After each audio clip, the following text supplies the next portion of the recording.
जिसने सींची जमीन वो तो काटेगा एक दिन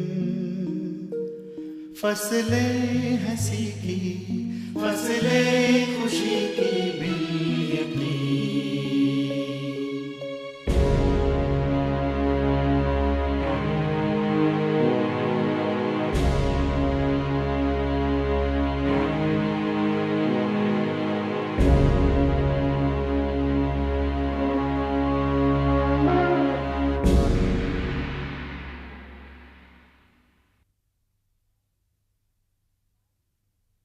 बाइबल की कहानियाँ प्रस्तुत करते हुए मदर टेरेसा ने कहा, Let us offer this beautiful gift to God, and let us do it for the blessed glory of God and the good of our people. We all know the word spoken to us in the Bible. The Bible Bible ईश्वर की ओर से एक अनुपम उपहार है और इस उपहार का प्रसार हो ताकि ईश्वरीय प्रकाश फैले और मनुष्य जाति का भला हो। बाइबल का अर्थ ही है पुस्तक। ये पुस्तक दो भागों में बटी हुई है। एक ओल्ड टेस्टामेंट यानी पुराना नियम जिसमें प्राचीन ऐतिहासिक गाथाएं हैं, और दूसरा न्यू टेस्टामेंट यानी नया नियम जिसमें ईसा मसीह का जीवन और उनके प्रवचन हैं। सो प्रस्तुत है पुराना नियम और पुराना नियम से बाइबल की कहानियाँ।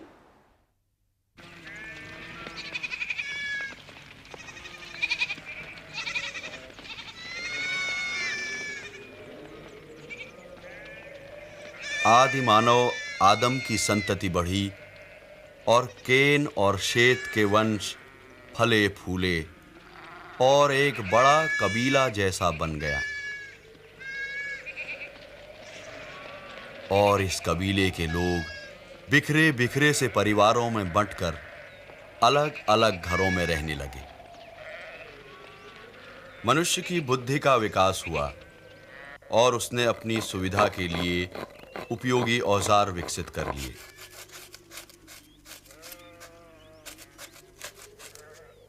चमड़े के वस्त्र बनने लगे, पत्थर का इस्तेमाल हथियार के तौर पर और लकड़ी काटने के लिए कुल्हाड़ी बन गई। मगर इंसान ने जो सबसे बड़ा आविष्कार किया वो था संगीत।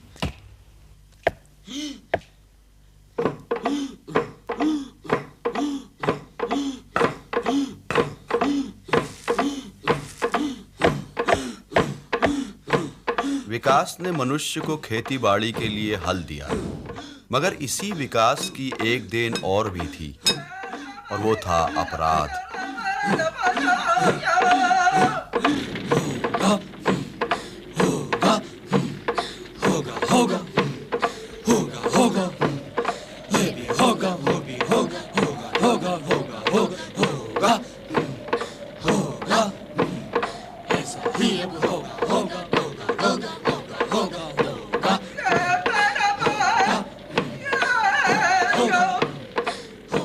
लोग सच्चे ईश्वर को भूल गए और तरह तरह की मूर्तियां बनाकर नकली खुदाओं की पूजा करने लगे और एक दूसरे को मार देना एक आम रिवाज हो गया।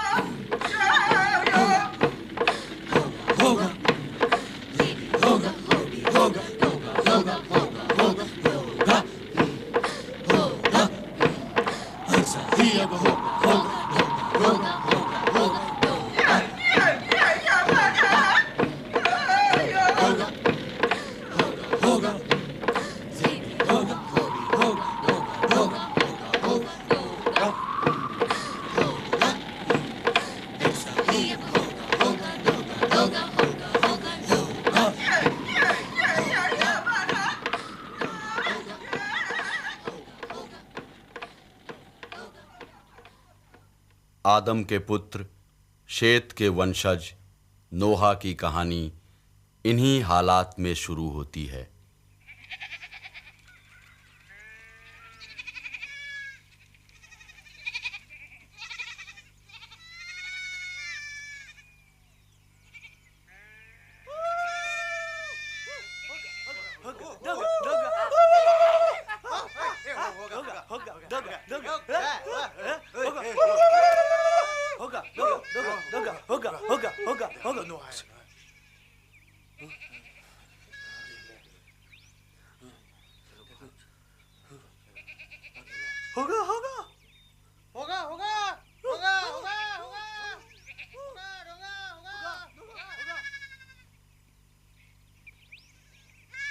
बीवी जी पानी लाने हम को जाना चाहिए था। बहुओं को भेजने की क्या जरूरत थी? मालूम नहीं बाहर राक्षस ही राक्षस हैं। हम कहाँ हैं? हम हाँ बाबा। किसी दिन उठाकर ले जाएंगे ये लोग तुम्हारी बीवी सिला को। पत्थर मार के सर ना फोड़ दूंगी उनका। तुम चुप रहो। आइंदा से ऐसा नहीं होगा बाबा। मैं बहुत शर्मिंदा हूँ। पर वो सब लोग तो आपसे बहुत डरते हैं बाबा। बेटी सिला, कुदरत की सच्चाई यही है कि बुराई हमेशा अच्छाई से डरती है, मगर कब तक? किसी दिन इनकी हिम्मत बढ़ भी सकती है। ये लोग बुरे क्यों होते हैं बाबा? इसलिए कि अच्छे नहीं होते। और अच्छे क्यों नहीं होते? अच्छे इसलिए नहीं होते मेरी प्यारी सिला कि वो उसूलों को नहीं मानते। ये असूल क्या होते हैं? तू बहुत सवाल करती है। तेरा नाम सिला के बजाय सवालिया होना चाहिए था। हर वक्त सवाल करती रहती है। मगर बाबा ये उसूल क्या होते हैं ये मैं भी जानना चाहता हूँ। बाबा रुको, ये तो हम भी जानना चाहते हैं।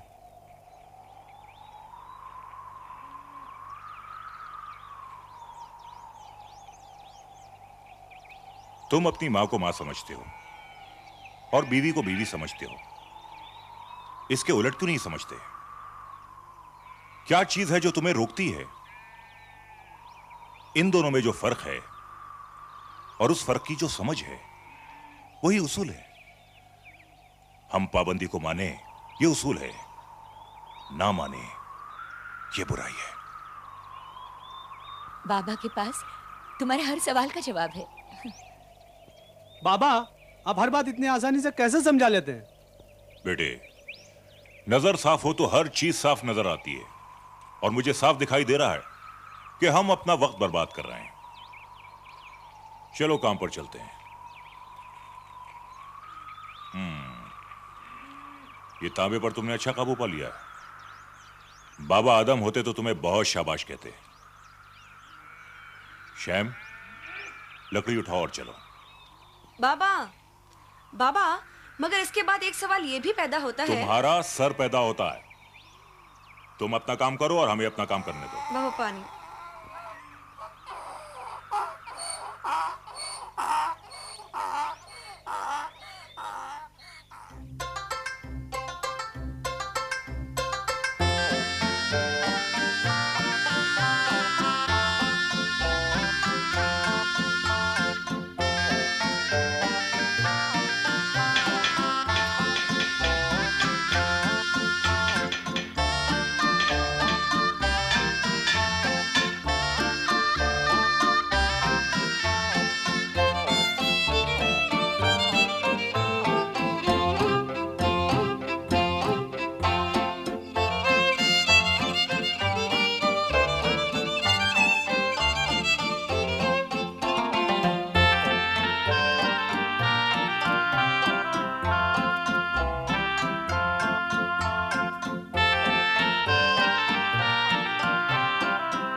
आ गए बच्चों। बहुत अच्छा हुआ जेवन तुम खुद आ गए। मैं तो तुम्हें बुलाने ही वाला था। बैठो बैठो। मुझे बुलाने की जरूरत कहाँ पड़ती है नोहा। पेट की भूख अपने आप यहाँ ले आती है। बाबा हम अपनी प्यारी सिला के लिए क्या लाए हैं? ये लो। आहा कितना सुंदर है ना? जीवन चाचा देखिए मैंने आपके लिए क्या बनाया है। मीठे बच्चे मीठे ही काम करते हैं। चला इधर बैठ।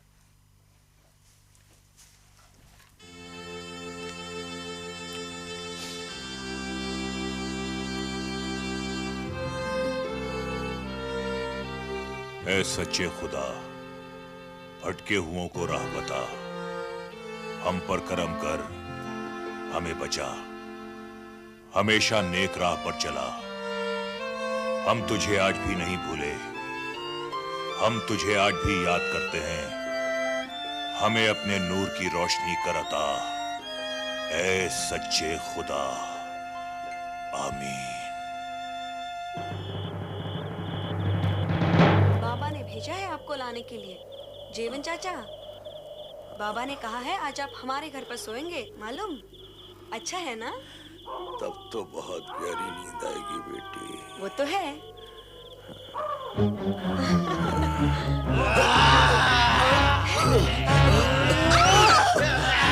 जेवन चाचा, बाबा, बचाओ, बचाओ, बचाओ। क्या हुआ? बाबा, वो लोग जीवन चाचा को उठा कर ले गए बाबा। वो राक्षस उन्हें मार डालेंगे। अरे बचा लो बाबा, अरे बचा लो।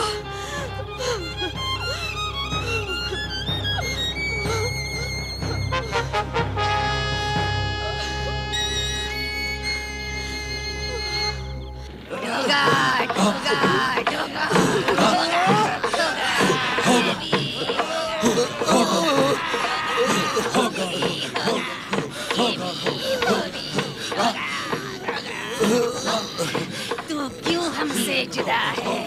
बोल, ये तेरा खुदा है। बोल, ये तेरा खुदा है। नहीं, ये मेरा खुदा नहीं है, ये पत्थर के बुत हैं। नहीं, ये मेरा खुदा नहीं है, मेरा खुदा।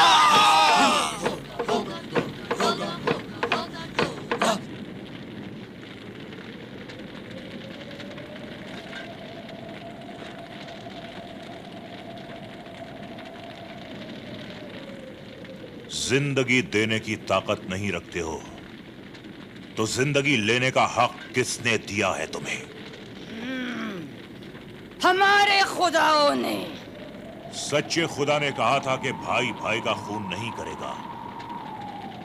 तुम किन खुदाओं की बात कर रहे हो? ये खुदा, ये खुदा, ये खुदा। हाँ, इस अंधे को खुदाओं के ये बुत नजर नहीं आते। बुत ही नजर आ रहे हैं, खुदा नहीं।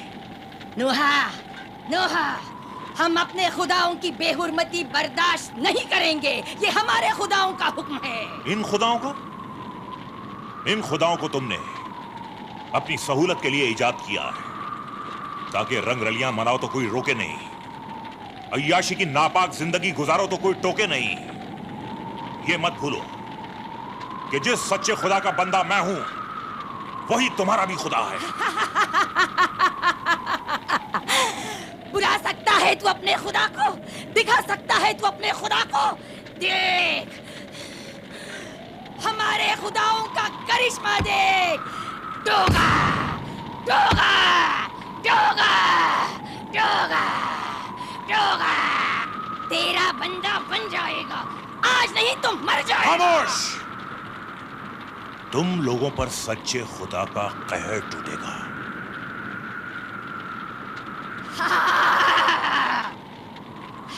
अब इसकी बारी, अब ये जाएगा, दंड पाएगा। हाँ, हाँ।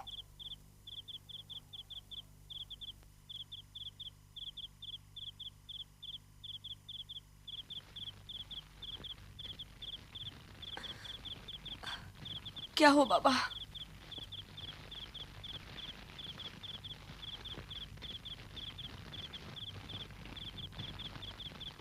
तुम सब जाकर सो जाओ।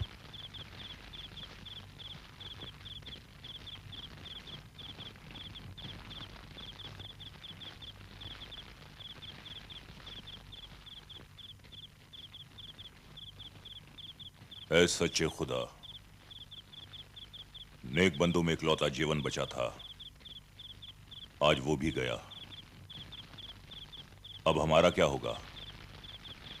क्या ये दरिंदे हमें छोड़ देंगे? फिर भी हमारा यकीन तुम पर है। तुम सब कुछ जानते हो, तुम सब कुछ देखते हो। तुम ही को मालूम है कि तुम्हें क्या करना है। ऐ सच्चे खुदा, हम अपना सर तुम्हारी मर्जी के आगे झुकाते हैं। नोहा,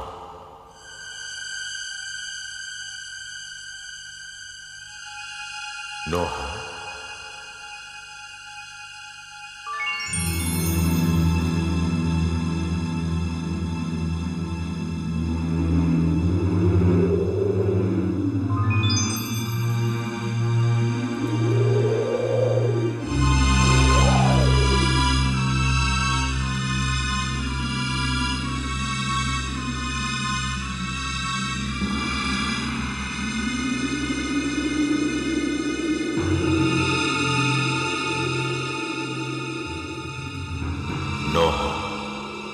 सब कुछ मेरी इच्छा से पैदा हुआ और अब सब कुछ मेरी इच्छा से खत्म हो जाएगा। धरती पर झूठ, मक्कारी और हिंसा इतनी बढ़ गई है कि मैंने सब कुछ खत्म कर देने का फैसला कर लिया है। आज से ठीक 7 दिन बाद आसमान से 40 दिन और 40 रात तक पानी बरसेगा और जमीन के सोते फूट निकलेंगे और ऐसा जल प्रलय होगा कि जमीन पर जो कुछ है सब खत्म हो जाएगा।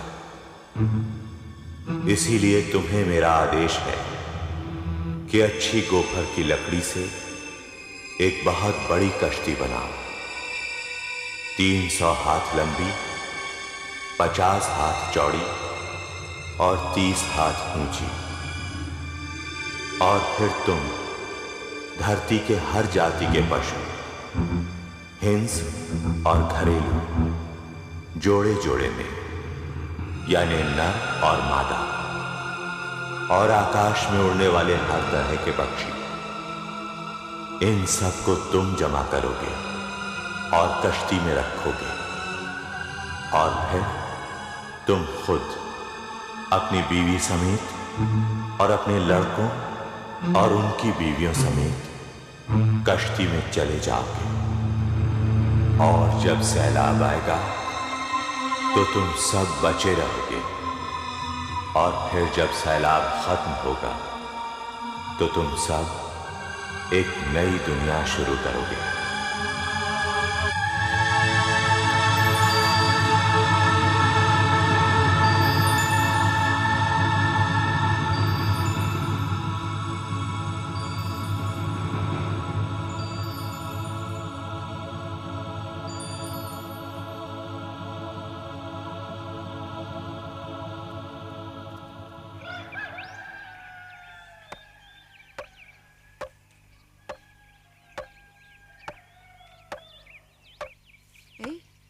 सुनो,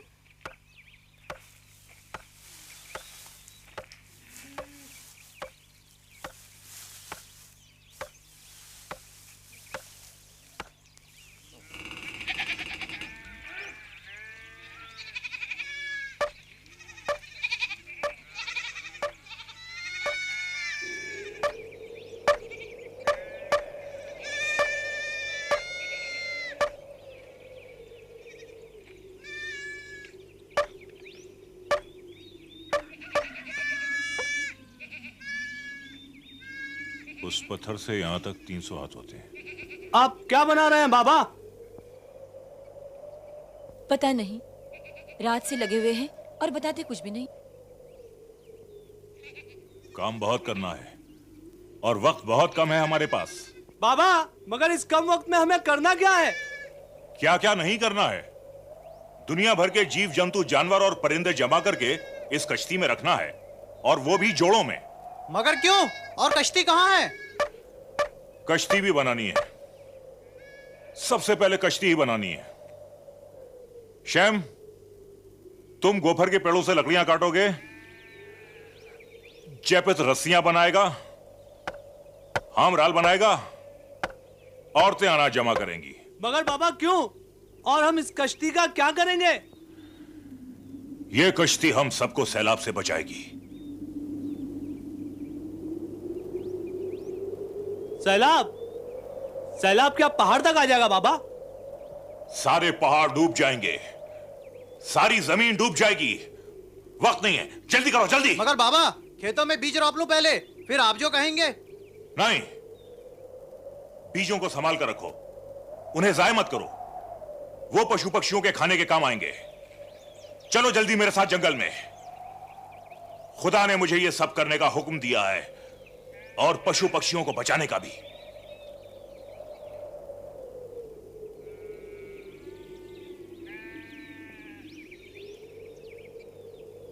अम्मी, तुम्हें यकीन है?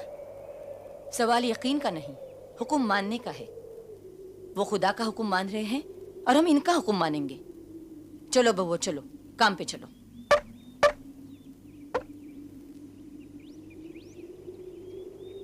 कश्ती, सैलाब, ये सब तो कहानी की बातें लगती है। कहानी तो अब बनेगी। नोहा का नाम कश्ती और सैलाब से ऐसा जुड़ जाएगा कि आने वाली नस्लें अगर इसे अलग भी करना चाहेंगी तो नहीं कर पाएंगी। और सुनो मेरे बच्चों, दिल साफ हो और रूह पाक, तो विश्वास लाने में कोई दिक्कत नहीं होती। बाबा, ये देखो। बाबा, इन्हें भी साथ ले चलेंगे। देखा, इसका दिल साफ है और रूह पाक, इसलिए इसे विश्वास लाने में कोई दिक्कत नहीं हुई।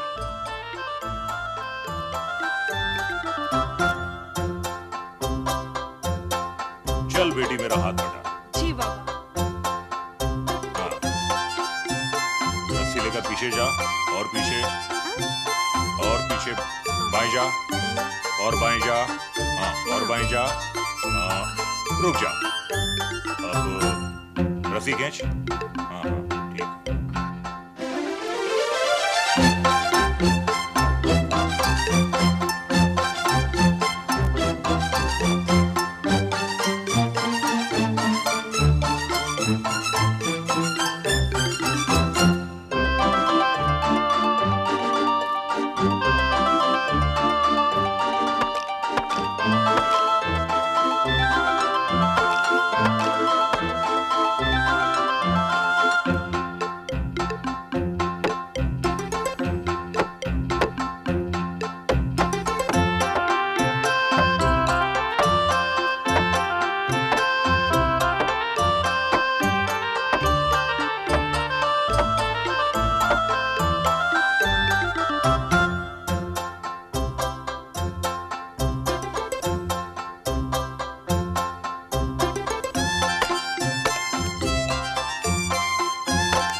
आसमान भी खाली है, बादल भी खाली।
सुनो सुनो नुआ समुंदर को बांध के लाएगा।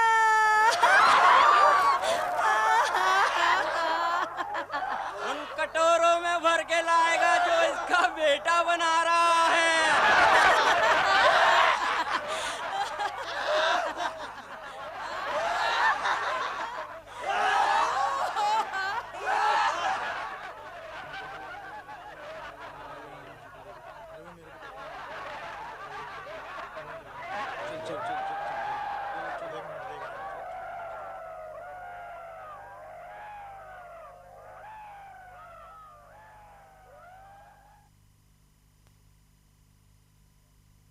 बच्चों, काम करो अपना।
बेटे जल्दी करो, अब हमारे पास वक्त बिल्कुल नहीं है।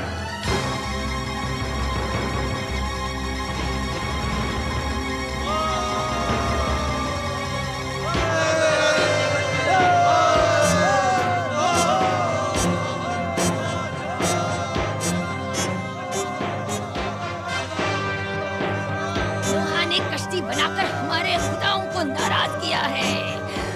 हाँ, हम नोहा की कश्ती जला देंगे। जला दो, जला दो। हम कश्ती की सारी बंदिशें खोलो, जल्दी करो।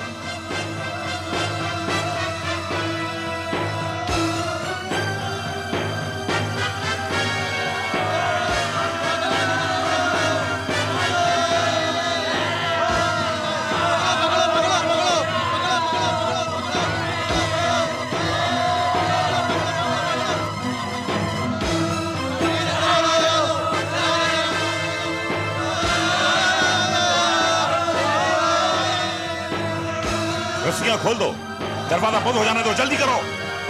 बाबा मगर हैम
खुदा, ऐ मेरे खुदा, ऐ सच्चे खुदा, राह भी तू है, मंजिल भी तू है, नोहा की कश्ती भी तू है, कश्ती का ना खुदा भी तू है, नोहा और उसका खानदान और ये सब बेजुबान अब तेरे हवाले है, ऐ मेरे रहनुमा।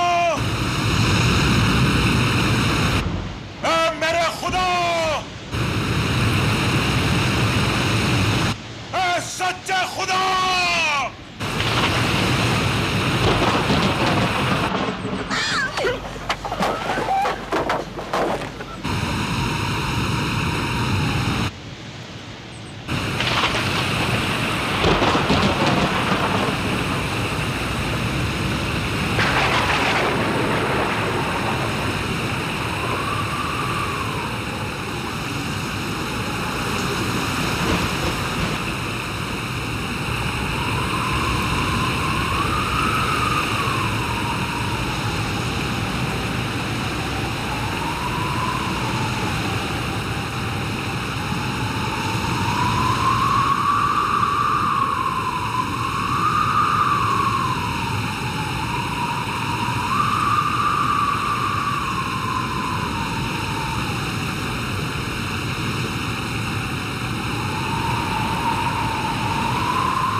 चालीस दिन और 40 रात तक बारिश होती रही। पृथ्वी पर जल ही जल था, सब कुछ डूब गया। सिर्फ नोहा की कश्ती थी जो 150 दिन तक इस महासमुद्र पर तैरती रही।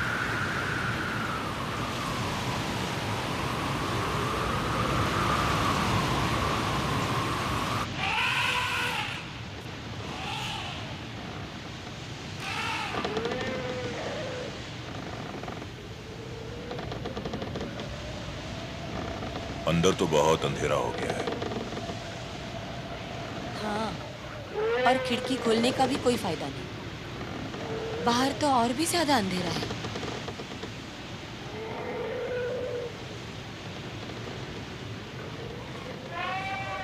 बाबा, मेरे पास कुछ ऐसे जीव हैं जो अपना दिया खुद उठाकर चलते हैं। ऐसा कौन सा जीव है? मैं तो किसी को बोला नहीं। आप भूले नहीं, मगर मैं 2 की जगह कितने सारे लाई हूँ। ये देखिए।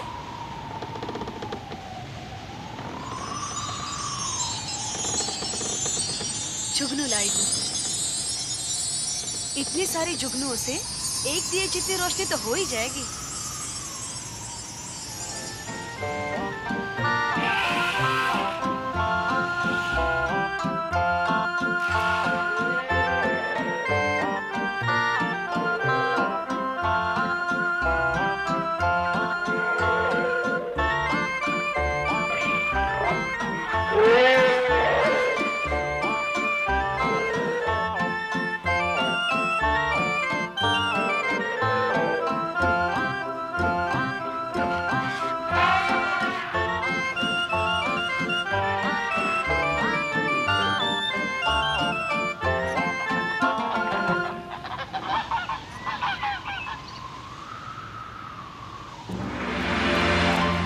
और फिर अंत में इस महाविनाश और इस महाप्रलय के बाद बारिश थम गई।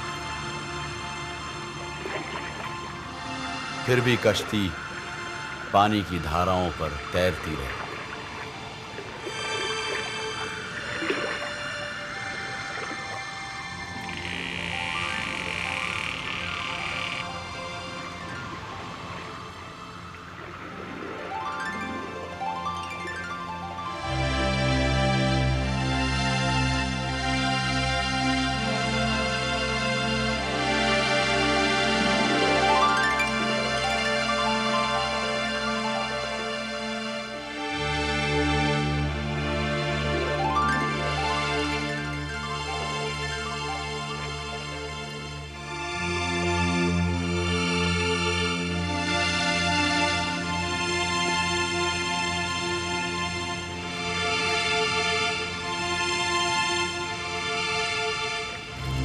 और फिर पानी घटने लगा।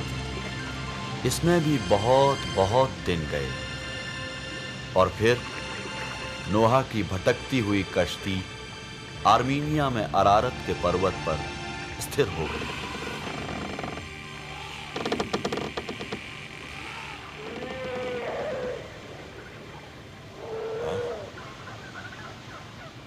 पानी कम हो रहा है।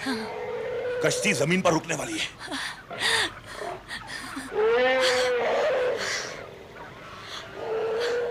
हम बाहर जा रहे हैं। सुना, हम बाहर जा रहे हैं। देखा मेरे बच्चों, खुदा हमेशा सब्र करने वालों का साथ देता है। खुदा बहुत बड़ा है। वो हमारे सब्र का इम्तिहान ले खुदा रहा है। बहुत बड़ा है।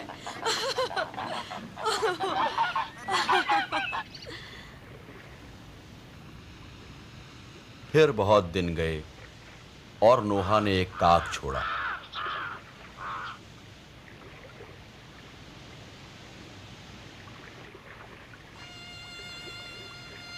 इंतजार किया पर वो लौटा नहीं।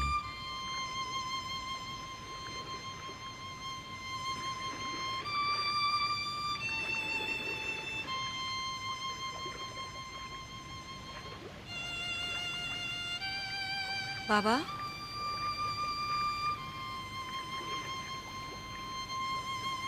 फिर नोहा ने जमीन की सुध लेने को एक फाख्ता उड़ाया।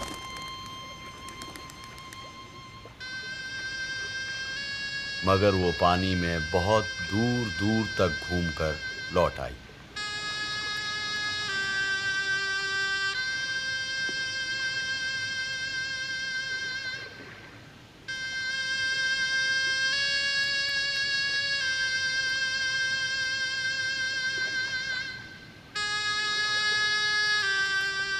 और फिर 7 दिन के इंतजार के बाद एक और फाख्ता उड़ाई गई।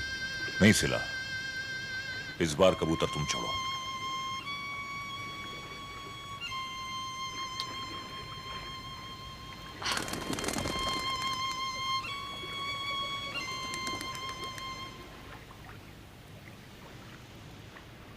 बाबा, वो देखो।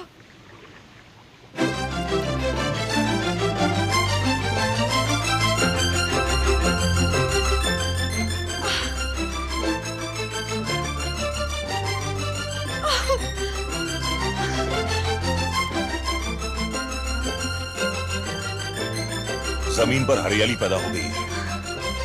कुछ ही दिनों में हम खुदा की मेहरबानी से फिर से जमीन पर चलते फिरते नजर आएंगे। ऐ खुदा, तेरा लाख लाख शुक्र है।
आकाश में एक इंद्रधनुष प्रकट हुआ और ये इंद्रधनुष प्रतीक था खुदा और नोहा के बीच इस वचन का कि अब कभी सैलाब नहीं आएगा।